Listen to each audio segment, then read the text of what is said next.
ጤና ይስጥልን። ይህ ኢትዮ ፎረም ነው። በዛሬው ጥንቅራችን ወደ እናንተ የምናደርሰው ጽሑፍ የጣቢያችን ሳይሆን አቶ ልደቱ አያሌው ለጣቢያችን የላኩት ነው። ኦሮማይ እንደገና በሚል ርዕስና ጦርነት ይብቃ ሰላም ይምጣ በሚል ንዑስ ርዕስ የጻፉትን ትንታኔ ወደ እናንተ እናደርሰዋለን። የተናገሯቸው ፖለቲካዊ ትንታኔዎች፣ ያስቀመጧቸው የይሆናል ግምቶች ብዙውን ጊዜ ሲሳኩላቸው የሚታዩት አቶ ልደቱ ኢትዮጵያችን አትፈርስም የሚሉኝና እነሱን መሆን የሚያስቀናኝ በጎ ሐሳቢዎች ብዙዎች ናቸው ይሉና የሁልጊዜ ምኞቴም የእኔ ስጋት ስህተት ሆኖ የእነሱ ምኞት እውን እንዲሆን ነው። ዛሬ ላይ ባለኝ መረዳት ግን የሰይጣን ጆሮ አይስማኝና እየተላለቅን የመፈራረሱ አደጋ የመጨረሻው መጨረሻ ላይ እየደረሰ ነው ባይነኝ። እየተላለቁ መፈራረስን እውን ሊያደርግ የሚችል ሌላ ዙር አውዳሚ ጦርነት ከፊታችን አፍጥጦ እየመጣ ነው ይላሉ። ከዚያም እንዲህ ይቀጥላሉ። በአንድ በኩል በቀይ ባህርና አካባቢው ጂኦፖለቲካዊ ጥቅም አለን ብለው ከሚያምኑ የውጭ ኃይሎች ጋር በመተባበር የብልጽግና አገዛዝ በኤርትራና በተባባሪዎቿ ላይ ከተሳሳተ ስሌት የመነጨ አደገኛ ጦርነት ለመክፈት ሁለንተናዊ ዝግጅቱን እየጨረሰ ይመስላል። ከማገዶ እንጨት የተሻለ ዋጋ የማይሰጣቸው የሀገራችን ባተሌ ወጣቶች ወደ ሙታን ማሰልጠኛም በገፍ እየታፈሱ በመጋዝ ላይ ናቸው። በሌላ በኩል ህወሓትን፣ የኦሮሞ ነጻነት ሰራዊትንና በከፊል ፋኖን የመሳሰሉት ታጣቂ ኃይሎች ምን የጋራ አጀንዳ እንደቀመሩልን በግልጽ ባይነግሩንም የጠላት ወዳጄ በሚለው የተለመደ ሐሳብ የተባብረውና ከሻቢያ ጋር ጭምር ተጣምረው በብልጽግናው አገዛዝ ላይ ለመዝመት እየተዘጋጁ መሆኑ የአደባባይ ሚስጥር እየሆነ ነው። ይህንን አይነት አዲስ የኃይል አሰላለፍ የያዘ ተጨማሪ ጦርነት ለይቶለት በአካባቢው ከፈነዳ ውጤቱ በሀገራችን መንግስት የለሽ ሁኔታን ከመፍጠርም ባለፈ እንደ ሀገርና ህዝብ እየተላለቁ የመፈራረስን አደጋ ሊያስከትል እንደሚችል መገመት አስቸጋሪ አይመስለኝም። የዚህ ጦርነት ውጤት እንኳንስ ኢትዮጵያን፣ ምስራቅ አፍሪካን ወደ አጠቃላይ ቀውስና ትርምስ የመምራት እድሉ ሰፊ ነው። በዚህ ደረጃ እየመጣ ያለውን አደጋ ምክንያት የለሽ በሆነ አምልኮትና በበጎ ምኞት ብቻ ማስቀረት የሚቻል አይመስለኝም። ይልቁንም ገዢው ፓርቲ፣ ተቃዋሚ ኃይሎች፣ የኢትዮጵያ ህዝብ፣ በውጭ ሀገራት የሚኖሩ ኢትዮጵያውያን፣ የኤርትራ መንግስትና ህዝብ፣ ምዕራባውያንና ዓለም አቀፍ ተቋማት ጦርነቱን ሊያስቀር የሚችል የየበኩላቸውን ተጨባጭና ደፋር እርምጃ መውሰድ ይጠበቅባቸዋል የሚለው የአቶ ልደቱ አያሌው ጽሑፍ ከማን ምን ይጠበቃል የሚል ርዕስ አንስቶ በቀዳሚነት እሳቸው የኢትዮጵያ መንግስት ያሉትን የብልጽግና አገዛዝ ምን ቢያደርግ እንደሚሻል በማስቀመጥ ይቀጥላል። ይህንን ከፊታችን አፍጥጦ እየመጣ ያለውን አውዳሚ ጦርነት ለማስቀረት ከማንም በላይ ሰፊ ዕድል ያለው የብልጽግናው አገዛዝ ነው። አገዛዙ ለህዝብና ለሀገር ደህንነት ማሰብ ቢሳነው እንኳን ቢያንስ ለራሱና ለቤተሰቦቹ ደህንነት ሲል ጦርነት እንዳይነሳ ማድረግ አለበት።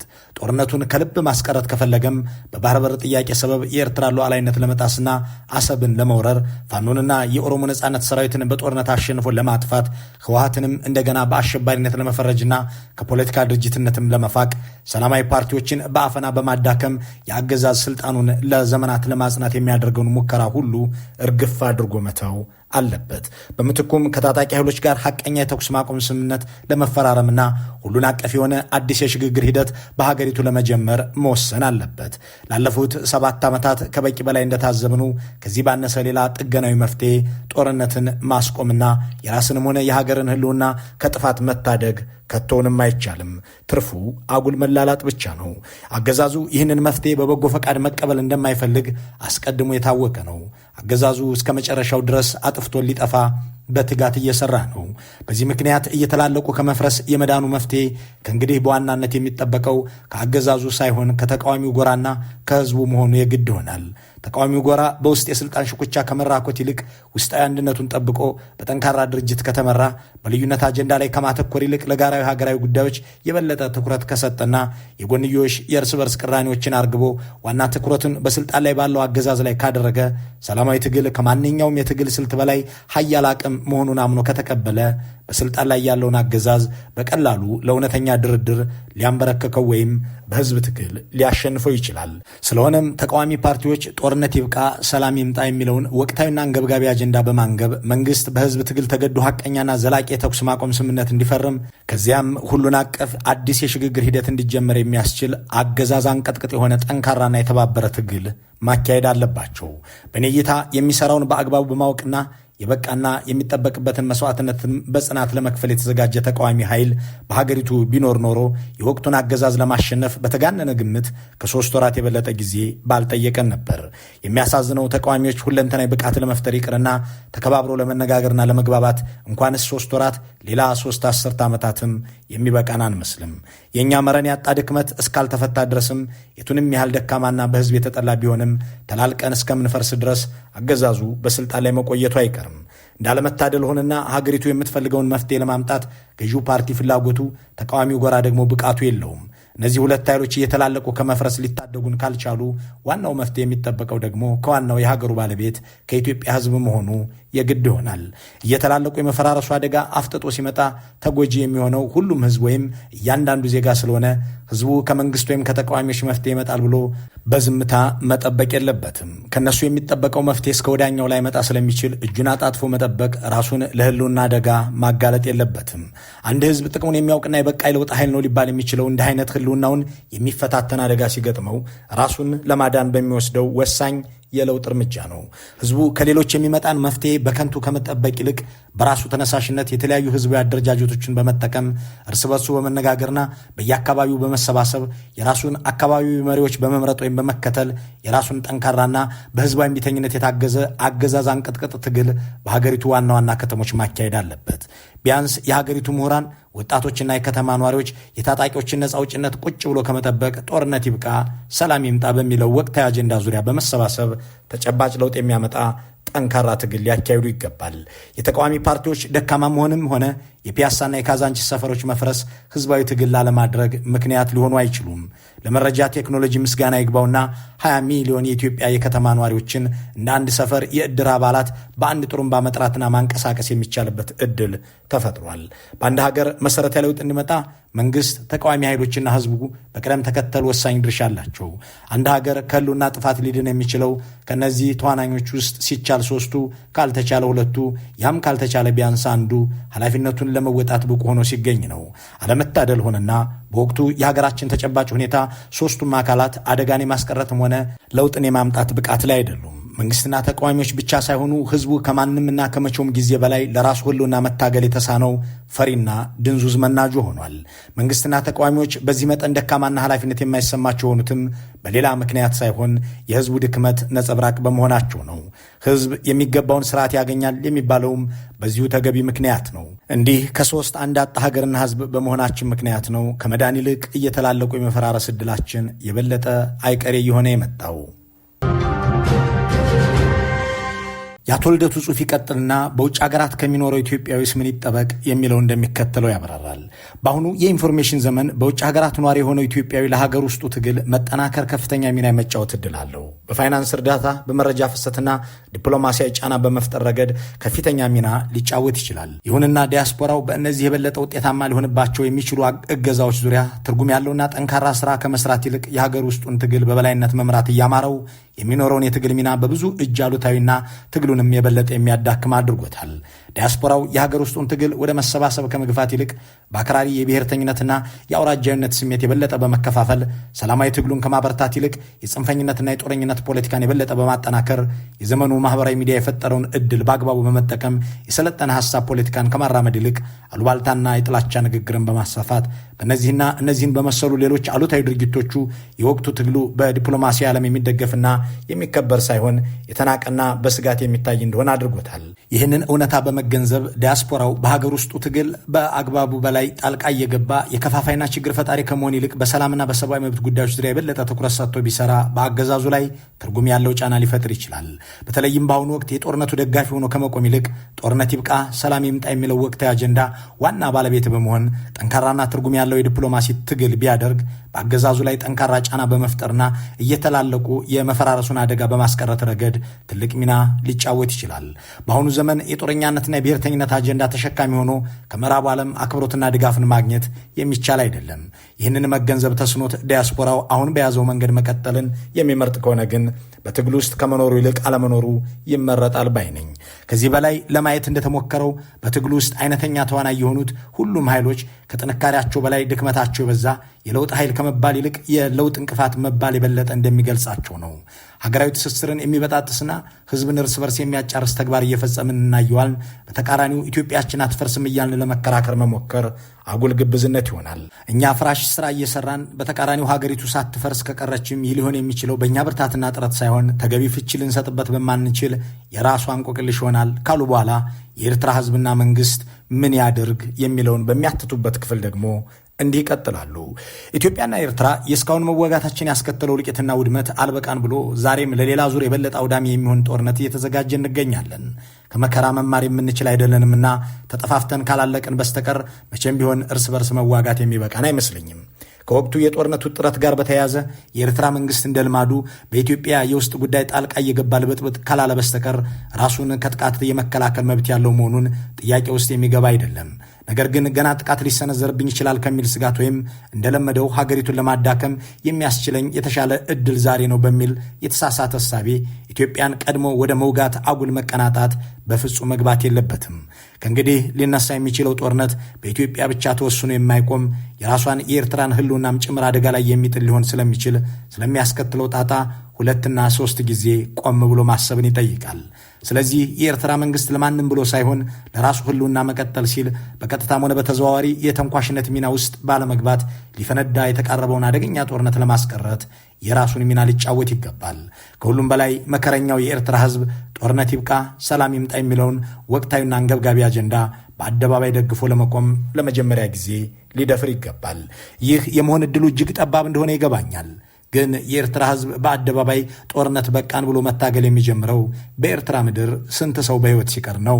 የኤርትራ ሕዝብ በሁለንተናዊ መመዘኛ ሀገር የለሽ ባደረገው አንድ አምባገነን መሪ እየተገዛ እስከ መቼ ነው በሉዓላዊነት ሰበብ ልጆቹን በጦርነት እያስጨረሰ የሚቀጥለው?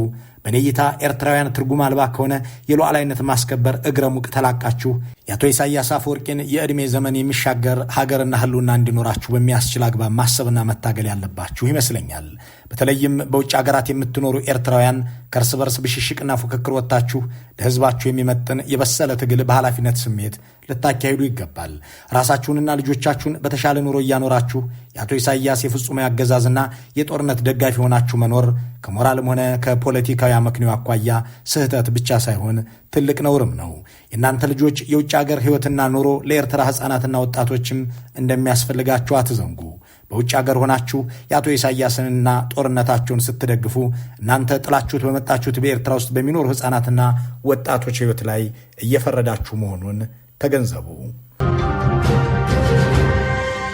በአዲስ አበባና በአስመራ ያሉትን አገዛዞች እንዲሁም የሁለቱን ሀገር ህዝቦች ሌላም በተጨማሪ የተቃውሞ ጎራ ከተመለከቱ በኋላ ጽሑፉ ትኩረቱን የምዕራባውያን ወደሚላቸው አካላት ላይ አድርጎ ሲቀጥል እንዲህ ይላል። ከቅርብ ጊዜ ወዲህ ምዕራባውያኑ ለብልጽግና መንግስት ያላቸው አመለካከት በተወሰነ ደረጃ መቀየር ጀምሯል። ከራሳቸው ጥቅም አኳያ ከምንም ነገር በላይ የአፍሪካ ቀንድ መረጋጋት የሚያስጨንቃቸው ምዕራባውያኑ በጎ ስርዓት ነው ብለው በማመን ሳይሆን በተቃዋሚዎቹ ድክመትና መከፋፈል ተስፋ በመቁረጥ ብቻ የብልጽግናን አገዛዝ ደጋግፎ በስልጣን ላይ ማክረም የተሻለ አማራጭ አድርገው ማሰብ የጀመሩ ይመስላል። ከዚህ የተዛባ አስተሳሰብ በመነሳት አገዛዙ በተቃዋሚዎቹ የትግል ብርታት ሳይሆን ቢያንስ በኢኮኖሚ ቀውስ ምክንያት የመፈረካከስ አደጋ እንዳይገጥመው በመስጋት እርዳታና ብድር እየሰጡ ሊያከርሙት ሲሞክሩ እየታየ ነው። በአሁኑ ወቅት በአካባቢው ሊፈነዳ ስለተቃረበው አደገኛ ጦርነትም ተገቢ ትኩረት ሰጥተው የማስቀረት ጥረት ሲያደርጉ እየታየ አይደለም።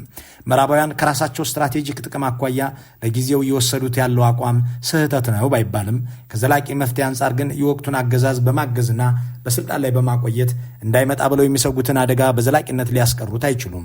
ይህ አገዛዝ የከፋፋይነት የአፈናና የጦረኛነት ፖሊሲውን ይዞ በስልጣን ላይ ውሎ እስካደረ ድረስ የጊዜ ጉዳይ ካልሆነ በስተቀር ምዕራባውያኑ ይከሰታል ብለው የሚሰጉት የኢትዮጵያ መፍረስም ሆነ የምስራቅ አፍሪካ መተራመስ አይቀሬ ነው። ተቀናቃኞቹ ደካማ መሆናቸውን በማየት ብቻ በብዙ ወንጀል የተዘፈቀንና ጦርነትን ቋሚ አገዛዝ ስልት ያደረገን የብልጽግና አገዛዝ ደግፎ በስልጣን ለማቆየት መሞከር ከሞራል ከፍትህ ከዲፕሎማሲም ሆነ የራስን ጥቅም በዘላቂነት ከማስጠበቅ አኳያ እጅግ የተሳሳተ አቋም ነው። ይልቁንም የተሻለ የሚሆነው አገዛዙ በእውነተኛ ድርድር ከተፋላሚዎቹ ጋር የተኩስ ማቆም ስምምነት ተፈራርሞ ሰላም እንዲያሰፍን ዘላቂ ፖለቲካዊ መፍትሄ እንዲመጣም በሀገሪቱ እውነተኛ መግባባትና ሁሉ አቀፍ የሆነ አዲስ የሽግግር ሂደት እንዲፈጠር በአገዛዙና በተቃዋሚዎቹ ላይ አስፈላጊውን ጫናና ግፊት መፍጠር ነው። ከዚህ ውጭ የወቅቱን አገዛዝ በስልጣን ላይ በማስቀጠል በሀገሪቱም ሆነ በአካባቢው ሊመጣ የሚችለውን እየተላለቁ የመፈራረስ አደጋ አይቀሬ ማድረግ እንጂ ማስቀረት አይቻልም።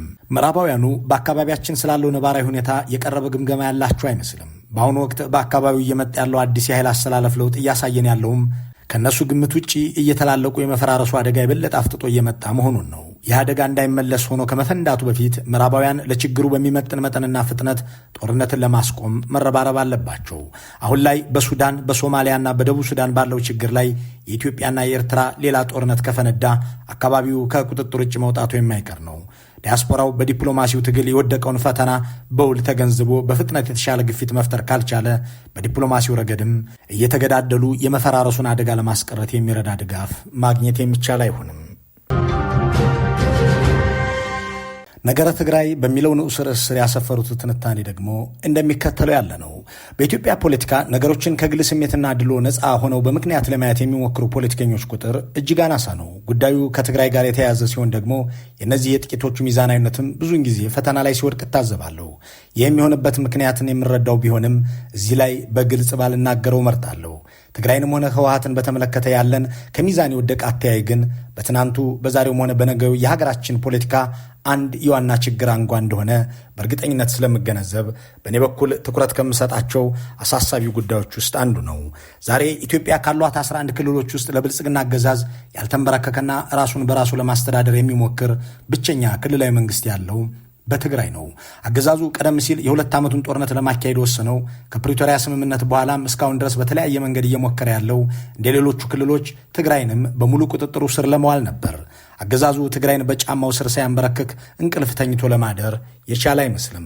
የብልጽግና አገዛዝ ይህን ፍላጎቱን ለማስፈጸም ሲል ህወሓትን በሽብርተኝነት ፈርጆ ህጋዊ እውቅናንም ሰርዞ በአመራሮቹ ላይ የእስር ማዘዣ አውጥቶ የራሱን አሻንጉሊት አስተዳደር ጭምር አቋቁሞ በህግ ማስከበር ስም ሁለንተናዊ ጦርነት በትግራይ ላይ ያካሄደ ቢሆንም እስካሁን ፍላጎቱን ማሳካት ግን አልቻለም።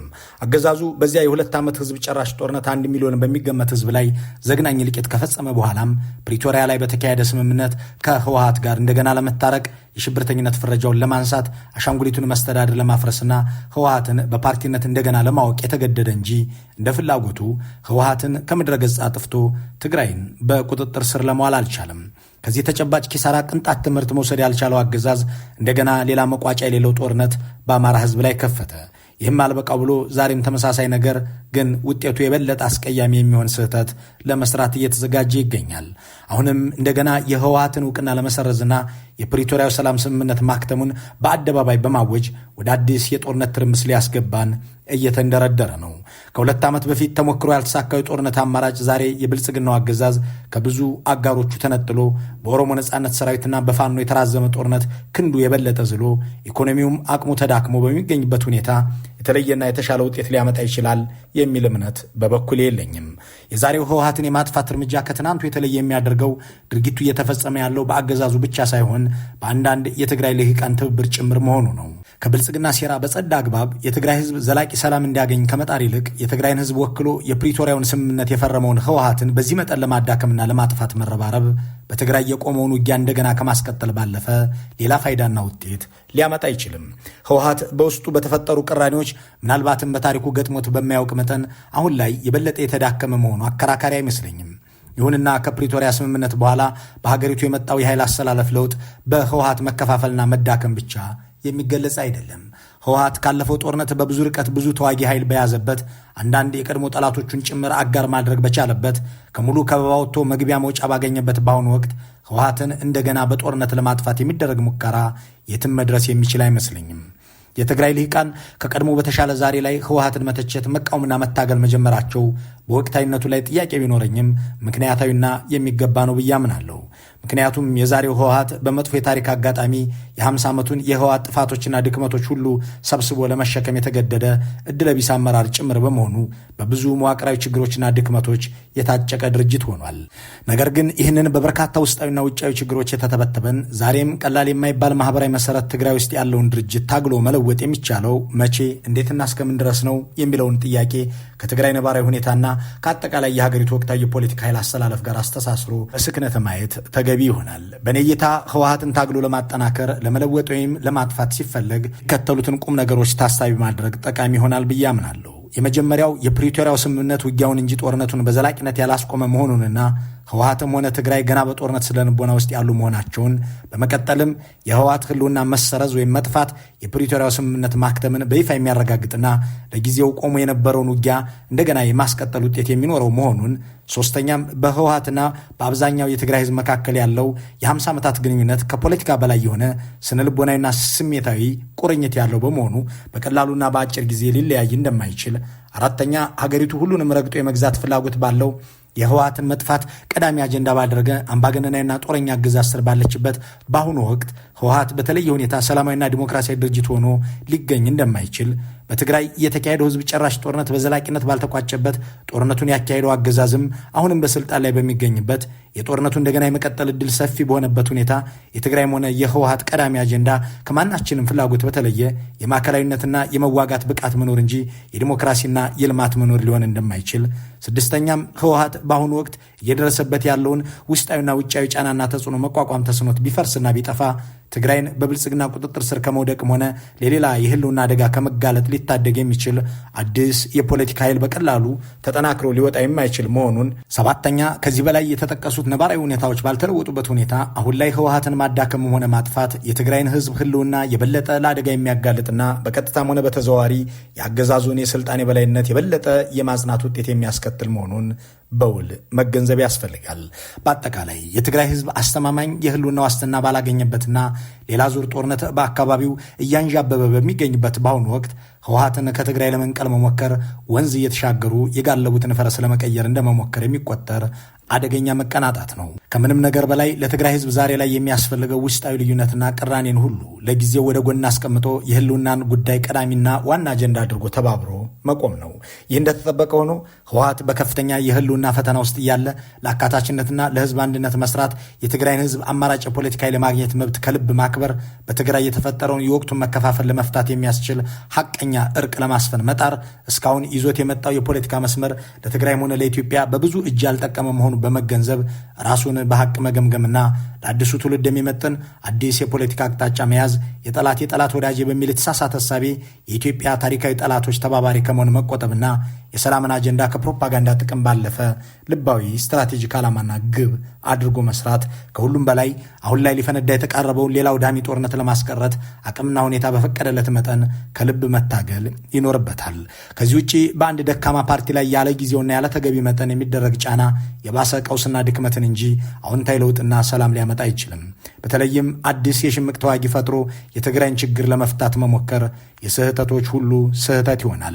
2010 ዓ.ም ላይ ቲም ለማ ወደ ስልጣን መጣ ሲባል ለውጡ ውጤታማ እንዲሆን ከተፈለገ ኢህአዴግን አታፍርሱት ብዬ እንደተከራከርኩት ሁሉ ዛሬም ዕድሜ ልኬን የታገልኩትን ህወሓትን አታፍርሱት የምለው በተመሳሳይ መርህ ላይ በመቆም ነው እንጂ በተለየ ምክንያት አይደለም። የኢትዮጵያዊነት ፖለቲካ አራማጅ እንደመሆኔ መጠን በአንድ ጉዳይ ላይ አቋም የሚይዘው ከግሌ ወይም ከአንድ ቡድን ጊዜያዊ ስሜትና ፍላጎት በመነሳት ሳይሆን የአገሪቱንና የህዝቧን የመካከለኛና የሩቅ ዘመን ዕጣ ፈንታ ከግምት ውስጥ አስገብቼ ነው። ስለሆነም የትግራይ ልሂቃንም ሆናችሁ የህወሓትን መጥፋት የምትናፍቁ ሌሎች የሀገሪቱ ልሂቃን የወቅቱን የትግራይ ጉዳይ በስሜትና በጥላቻ ሳይሆን ልብ ገዝታችሁ በስክነት ብታጤኑት ተገቢ ይመስለኛል የሚል ምክር ሀሳብ የሚለግሱት አቶ ልደቱ አያሌው ስለ ተጠያቂነትና ሰላም በግልጽ መወያየት እንደሚያስፈልግ፣ ሰላም ለመፍጠር በሚደረገው ጥረት ውስጥ የጦርነቱ መሐንዲስ የሆኑት ጠቅላይ ሚኒስትሩና የእልቂቱ አስፈጻሚ ጄኔራሎች ተጠያቂነት ይመጣብናል ብለው ስለሚፈሩ ሰላምን እንደማይሹ፣ እነዚህ ሰዎች የሰላምን ጥረት እንዳያበላሹ እንዴት እንስራ የሚለውም ግልጽ ውይይት እንደሚያስፈልገው ያስቀምጣሉ። የፖለቲከኛው ጽሑፍ ከረዥሙ ባጭሩ ይህንን ይመስላል። መልካም ሁሉ በመመኘት እንሰናበታለን።